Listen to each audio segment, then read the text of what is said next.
stuck in a rut, caught in the rain. Every path you take seems to lead you back from where you've already been. Do you wonder and worry and fret about why your life isn't working out? Seems like we all have a hard time not being able to figure it out. Look in the mirror, see yourself clearer. That's what the journey's all about. And I know we're gonna figure it out.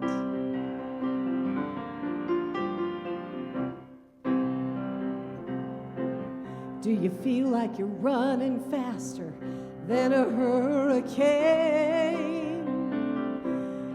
And you're still stuck in that rut and getting wet from the pouring rain. And do you feel like you're really ready to make a change?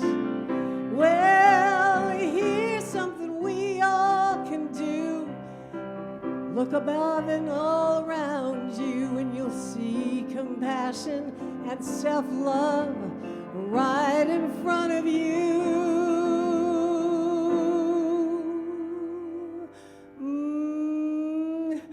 Do you feel like you're stuck in a rut, caught in the rain?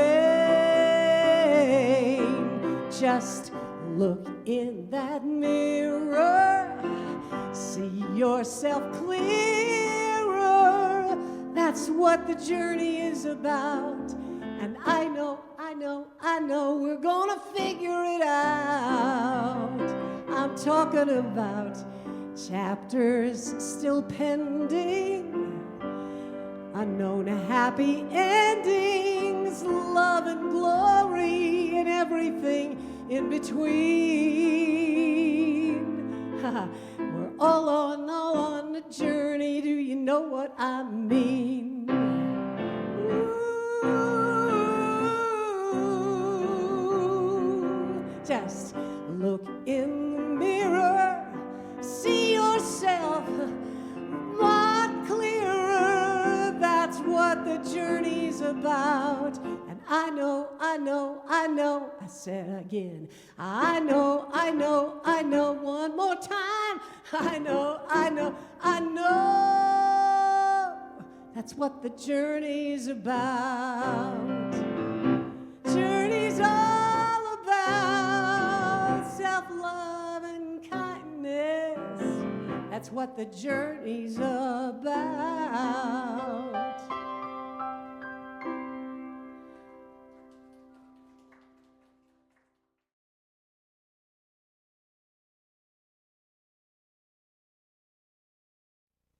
Please join me in prayer. We give thanks for this opportunity to step in celebration of embracing the edge as we explore living on the inner edge this fine day. I'm so grateful for each and every expression, unique in every way of God, that is here in this space to celebrate with me. I give thanks for everyone within the sound of my voice, for everyone here in the city of Aurora, in the state of Colorado, for everyone in the United States, for everyone on planet Earth, and for everyone everywhere in the universe as part of this magnificent creation that we're all one with. I know that everything that takes place here today will be absolutely perfect in every way, as Spirit speaks through young Dr. David to deliver a message to help us express fully and work at creating a better world, a world that works for everyone in all that we do. I give thanks for everyone here. I give thanks for all life, and release these words into law where they're already done in the universal mind. I let this go, I let it be. Together we affirm, And so it is.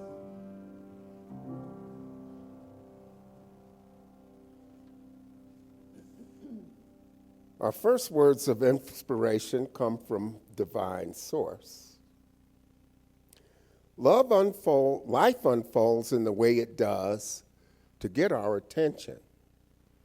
We're reminded that growing our consciousness is our responsibility and our contribution to creating a world that works for everyone. Our next two quotes come from our founder, the Honorable Dr. Ernest Holmes. The garden of your mind was implanted with a wisdom superior to yours. Enter in and possess this promised land. When you accept in simple faith, you will receive.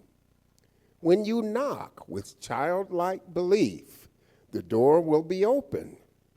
What you seek with enthusiastic acceptance, you will find. Our second quote, I lift up my cup of acceptance, knowing that the divine outpouring will fill it to the brim.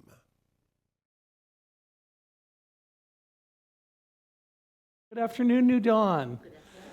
So good to see you. Oh my gosh, the first Sunday in how long without football? My gosh. Dial it back. Just teasing. So good to be with you. And with a new month comes a new theme that we're going to be following for the month of February, which is embracing the edge. And the good news is we have 4 Sundays to do that. So we're starting this week with living on the inner edge. And I know, hi, welcome back. And what we know, my friends, is that the edge is not a limit, it's a doorway. So this week we journey inward to the threshold of transformation, where we ask, where am I being invited to stretch beyond self-judgment and deeper into self-acceptance? Yeah, spoiler alert, we're talking about that internal work, right? As we courageously explore the edges of our inner world, welcoming discomfort as the birthplace of growth. You know, I have the great joy of being in relationship with Rick now for 11 years. We've been married 9, and he continually keeps me on my toes, whether I want to be a ballerina or not. And one of the things that Rick explored with our friend Joyce in these past couple of weeks is a workshop on the Japanese art of, is it kintsugi? Kitsugi. And that is where you take literally something that is broken, a cup, a bowl, a plate, and you piece it back together with some gold-tinted lacquer. And the whole thought, the whole theory behind the practice is when something is in pieces, it's not necessarily broken. And when you put it back together with this gold-tinted lacquer, you not only have a more extraordinary piece of pottery, in Rick's case, a cup, a bowl, a small bowl that he created, but the whole thought is that is where the light gets in. So, in those areas of your life where society or someone or some construct has told you that you're bad, that you're broken, that you're not enough, that you are less than attractive for whatever reason, this practice says hogwash. This process says you were perfect when you started, obviously, and when you choose to do the work, when you choose to put it, whatever it is, back together, you are even more, you are stronger and more beautiful and more powerful. So it is making the piece, or in our case, the being, more beautiful and more resilient. So today we are about embracing our flaws and finding beauty in imperfection. How very science of mind of us. So what we know, my friends, is that living on the inner edge is about meeting the tension between who we think we are and who we really are.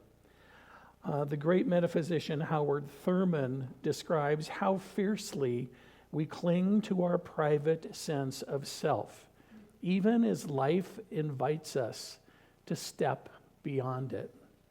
That inner edge, the boundary between the familiar and the unknown, often feels uncomfortable to us because it challenges our self-judgments and the small stories we tell about ourselves.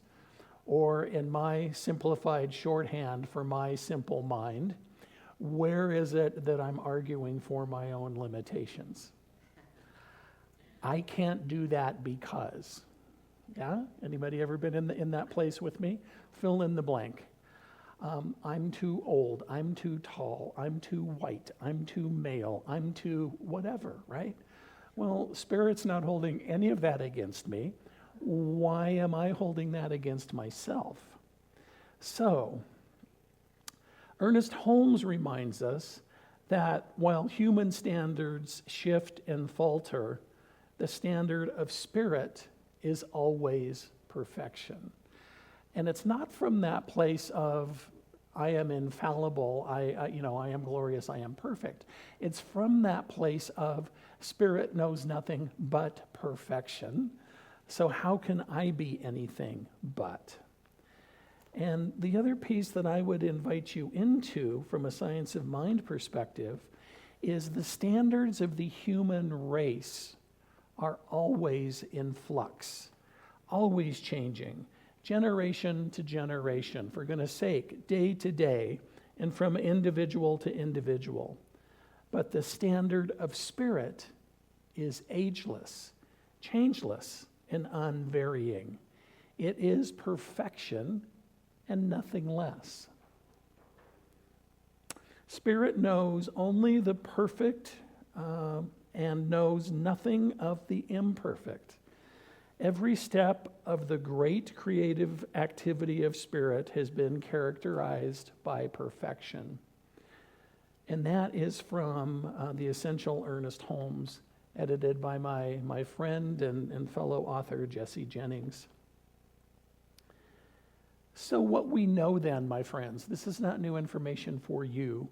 Science of Mind teaches us that our true nature is already whole and perfect, even if our human self doesn't quite believe it yet. So to live on the inner edge is to allow that perfection to seep into those cracks of our self-perception, softening judgment and expanding acceptance of ourselves. It's to release our grip on the private possession of our life and open to that greater identity, one that sees ourselves as Spirit sees us.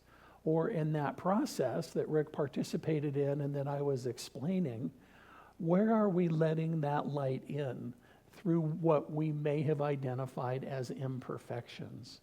They're really not imperfections, spoiler alert. It's the opportunity for us to embrace the scars as a part of the journey.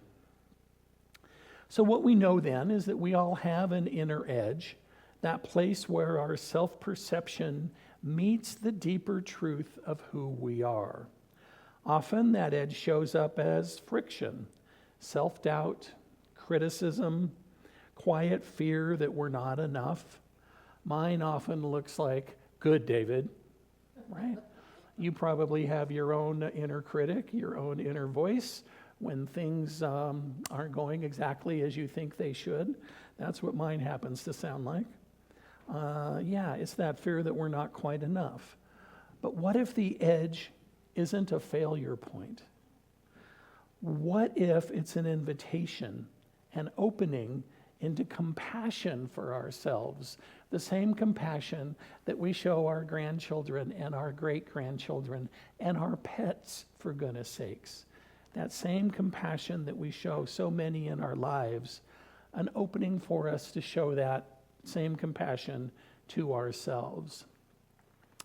You know, I'm reminded of the story of the person who walked by a full-length mirror every day, not from a place of narcissism, but from a place of checking out what they looked like before they stepped out into the world. And more often than not, it was a fact-finding / a fault-finding exercise. Oh, my hair. I should probably get a haircut. Oh. Those bags are a little darker than I remember. When did my mom show up in my bathroom? I'm not quite as svelte as I remember, and Dad drank beer, and he had a beer belly, but I don't drink beer. Why do I have a beer belly? Right? So it was a fault-finding mission every time this being stepped in front of the mirror. They had spent a lifetime using mirrors not to see themselves, but to fix themselves. One morning, instead of adjusting and turning away, they simply paused. And they said, "This is where I live." Can you feel a shift in that tone? Can you feel a shift in the acceptance of self? Now, nothing changed outwardly. The bags didn't disappear. The tummy didn't go away, right? The hair didn't color or cut itself. But inwardly, something had softened. Something had shifted. The edge between judgment and presence became a place of meeting rather than a place of rejection. That pause became a spiritual practice. So, if you're still looking for perhaps a way to expand or deepen your spiritual practice in the new year, maybe it's prayer, maybe it's exercise, maybe it's service, and maybe, just maybe, it's 30 seconds of silence. Just for you. Science of Mind also reminds us that spirit knows only perfection. Now again, this isn't about pretending that we're flawless. It is about releasing the harsh, ever-shifting standards we measure ourselves against. When we align our thinking with spirit, we rest in a deeper truth that we are already enough. If I'm connected with some of you on Facebook, you may have seen I had a very tender moment, and my heart still is in that place. My first best friend from grade school made her transition on Tuesday. And she is exactly 5 months older than Rick and I are. And I had been in touch with her in a whole series of events, and we were supporting each other, and I sent her a get well tray, and she was very happy, although confused, because I sent it from Harry and David, the fruit company, and that's also my late partner's name. And she's like, "But wait." I said, "No, you're not confused, but they got really good fruit." So anyway, so we were in touch about that. And then when I wasn't with you last Sunday, I got a message from a family member saying that that her family was moving her into hospice. And I said, "Well, we've been in touch. She texted me a couple of weeks ago. I knew nothing. She said nothing." He said, "David, she moved through breast cancer with grace in 2004, and it came back last year. And she was doing chemotherapy, and she made her husband swear that he would not tell anyone. including their 3 adult children. So she was moving through this journey as she needed to on her own. And the family member who called said, I was just invited to the hospital that day on Sunday. He said, you know, when you move into hospice, you're supposed to have less than 6 months to live. He said, David, you have been her best friend for however many decades, and I don't think she has 6 days. And so he said, she finally said that this cousin could come see her, and her children flew in and her children saw her, and she didn't want anybody else to see her because her physical expectation for herself, she didn't want her friends and family members to remember her in that way. And I absolutely get that, and I understand that, and it hurts my heart because I wanted to see my friend, and I wanted to say goodbye. So whatever that means for you, my friends, however you can perhaps adjust your internal compass, that you are enough and that you are so much more than this biodegradable flesh suit. Let your family see your light. Let your friends into that inner circle. You know, Spirit is never tracking improvement points. Spirit is recognizing essence. So, you know, I don't know about you, one of the things that I enjoy is with regard to movies in a sub genre of who is the human who plays God in movies. And some of the ones that stick out are George Burns in Oh God, with John Denver back in the day, right? And Morgan Freeman and Bruce Almighty, and Alanis Morissette in Dogma, and Whoopi Goldberg in A Little Bit of Heaven. And what we know from these metaphysical archetypes is, with those folks as well as so many more, is they generally fall into 3 particular archetypes, which include the projection mirror. Yeah, so whoever the protagonist is hearing what they need to hear from that God character, or perhaps a playful mystery that we may not know, but they're continuing to poke and explore. Or maybe the role of the wise observer or the sage. And what I know is that in all of those examples, God looks suspiciously like whatever we need to learn next. And so, maybe that is where we need to be, my friends, is whoever your interpretation or however you see God, however you see her or him or them or it, that it is simply an invitation for whatever you need to learn next. And I don't remember in any of those movies that any of those humans that were portraying God were standing there with a clipboard, right? No, there were conversations and there were opportunities to go back and fix things, but God was not sitting there with a clipboard. So, in that regard then, my friends, please repeat after me. I am already enough. I am already enough. One more time, just a little softer.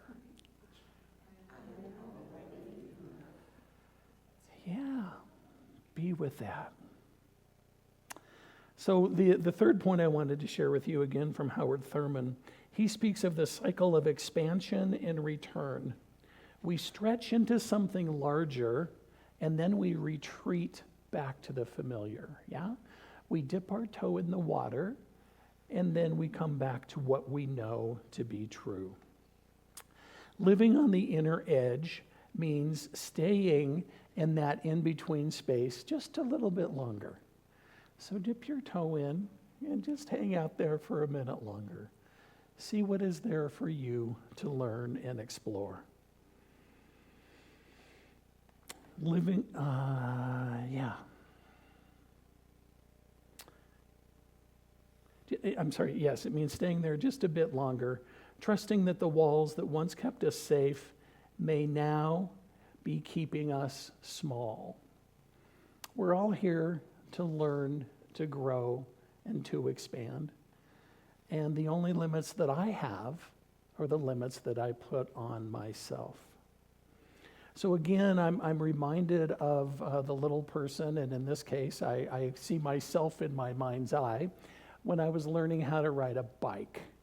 I had a great purple bike with this awesome banana seat, and I didn't know how to ride it, and I wanted to learn. I had two big brothers, and so my dad was great, and he put training wheels on the bike for me, and it was not lost on me that I had this awesome hot rod bike with training wheels. So I needed to do what I could to move through the training wheels. So we were out on the driveway and running around our little street, and Dad was holding on, and I was pedaling, and I was trying to figure it out. And then I'm going, and many of you have had this experience with kids and grandkids, and I didn't know that he'd let go. And I was riding my bike by myself. And then I realized that my dad wasn't holding on to me, and then I got a little wobbly, right? But for that moment, all was well and all was fine.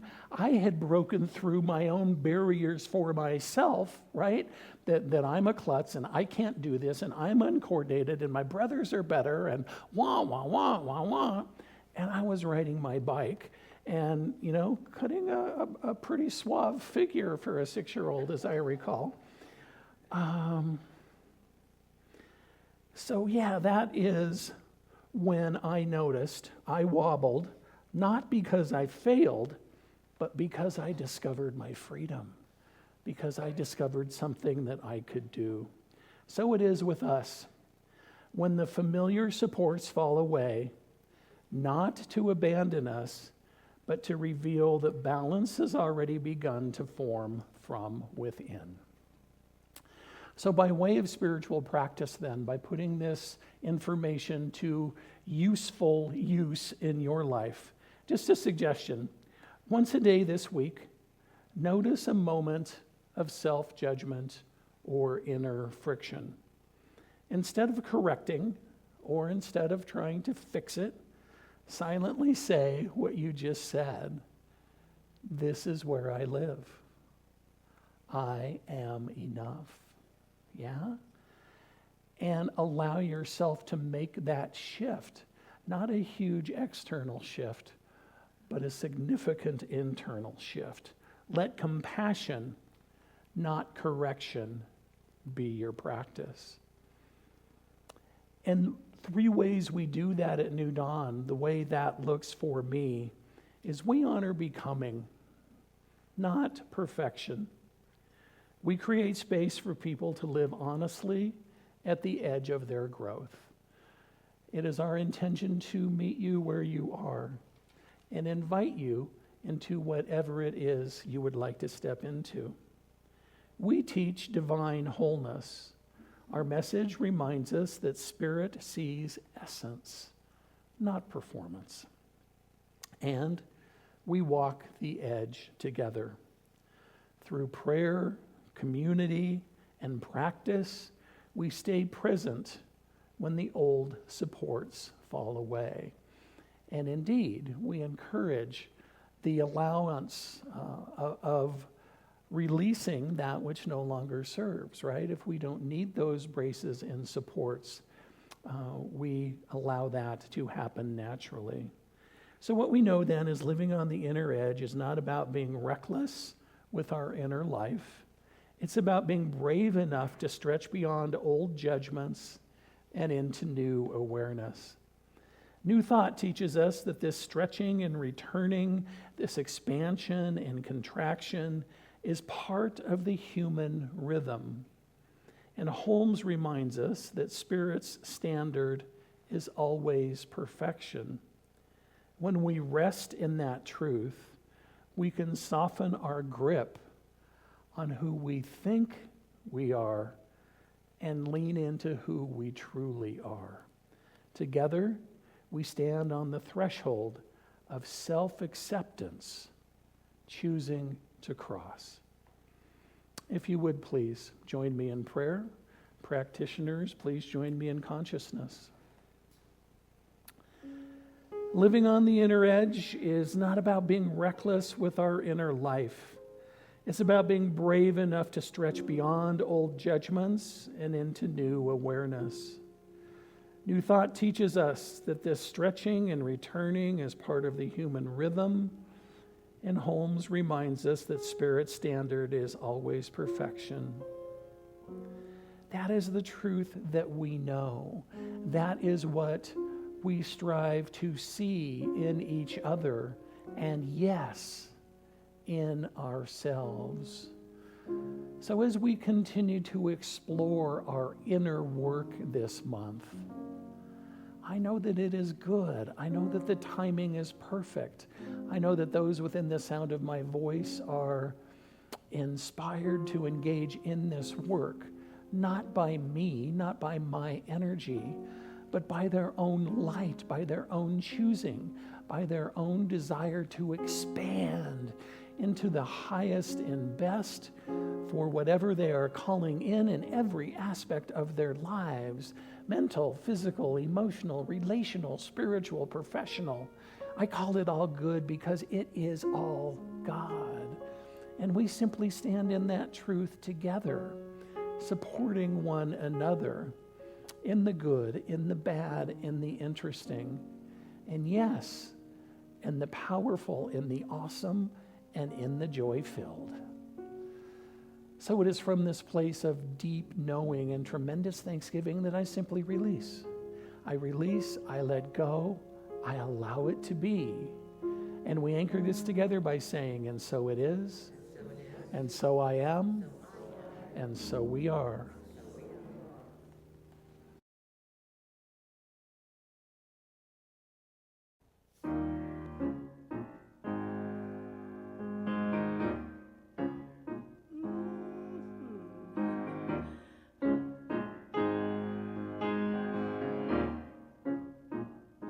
I feel like I'm standing on the edge of the world,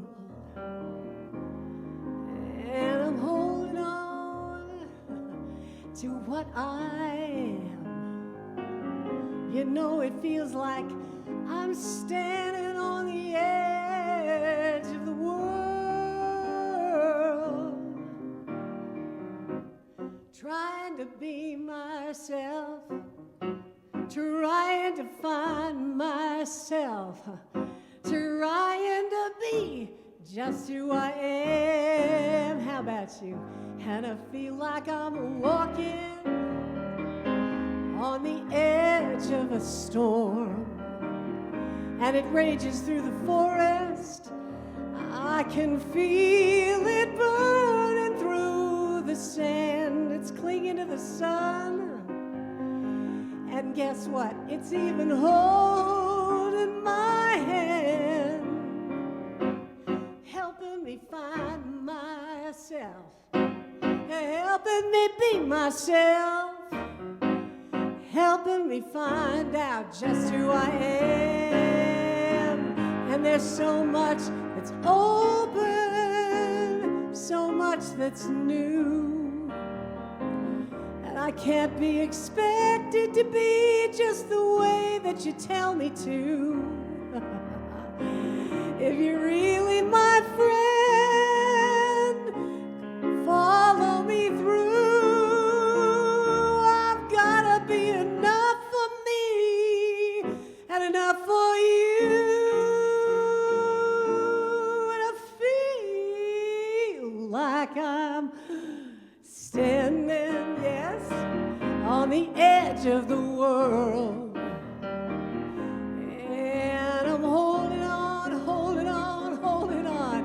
I'm holding on to what I am. You know, it feels like I'm standing on the edge of the world,